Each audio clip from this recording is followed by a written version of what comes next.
Hier, sur le rond-point de la Gitonnière à Joué-les-Tours, la colère des familles et des riverains a laissé place à l'émotion et au recueillement.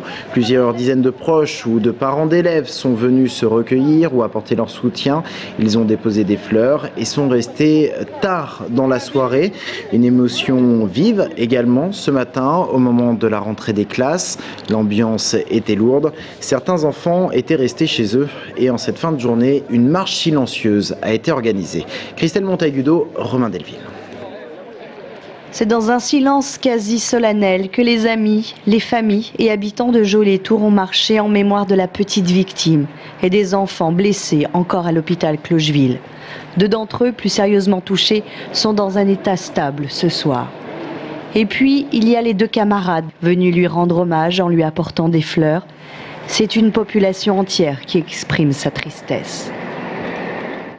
Je suis venu simplement pour dire ma solidarité avec les gens qui marchent.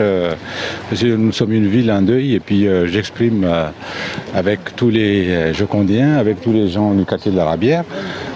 C'est normal, j'ai des enfants comme comme la personne qui est décédée, quoi. C'est triste pour les parents, quoi. Et j'aimerais pas que ça arrive à mes enfants. Déjà ce matin, les élèves de l'école mignonne savaient que ce n'était pas un jour comme les autres. Les journalistes pour les accueillir, un drapeau français en berne, les visages fermés. Certains enfants ont même refusé d'aller à l'école ce matin. Donc, là, ils sont traumatisés. Ils ne veulent pas venir à l'école parce que j'habite à côté. Celle qui est morte, c'est notre voisine. Donc, voilà. Donc les enfants sont traumatisés. Ils ne veulent pas venir à l'école. Une cellule psychologique a été mise en place pour écouter les familles, les aider à surmonter le drame, à mettre des mots sur des émotions. Malgré le pont de l'Ascension, les psychologues scolaires resteront mercredi et vendredi à l'écoute des habitants à la Maison pour tous de Joué-les-Tours. C'est en effet toute une ville qui est en deuil.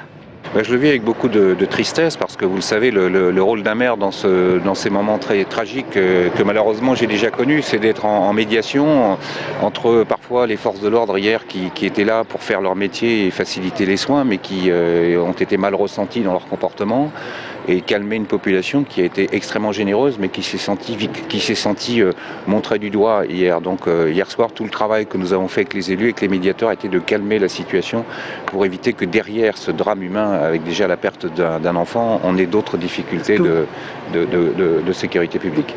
Ce soir, l'inauguration du temps machine est annulée. Il est peut-être même question de reporter ou d'annuler le festival des années jouées ce week-end. La décision sera prise en début de soirée. Une nouvelle marche silencieuse est quant à elle prévue demain à 14h.